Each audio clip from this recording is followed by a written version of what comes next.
Hi everybody, I'm Dr. John Hayes and welcome to this week's episode of Beating Neuropathy TV. Today what I'm going to do is talk about one of the most common conditions that we see in our neuropathy DR treatment centers, and that is a condition called fibromyalgia. As you probably know, fibromyalgia is a very common health condition, and it's characterized by widespread aches and pains that last for more than 3 months. The pain in fibromyalgia typically involves widespread areas above and below the waist and on both sides of the body. Like so many conditions we speak about here on Beating Neuropathy TV, a diagnosis of fibromyalgia is a diagnosis of exclusion. And as I tell patients in the clinic all the time, the most important thing I can do for you is to tell you what you don't have. But once a diagnosis of fibromyalgia is arrived at, the good news is treatment oftentimes can be very effective, and treatment can be done without medication much of the time.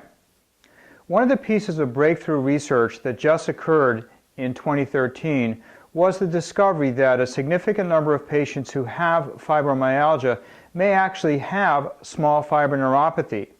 This also explains why very often patients who suffer from fibromyalgia do so well with treatment that is typically similar or the same as we use in the treatment of our peripheral neuropathy patients. One other thing that is particularly important to understand about fibromyalgia is a significant number of patients who are diagnosed with fibromyalgia actually have underlying thyroid disease.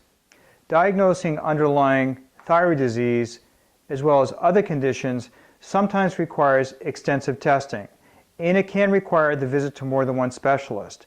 Oftentimes, a neurologist and an endocrinologist are necessary to get an accurate diagnosis.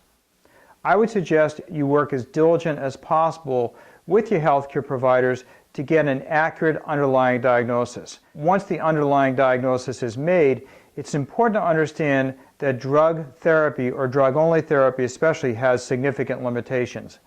This is where we can help.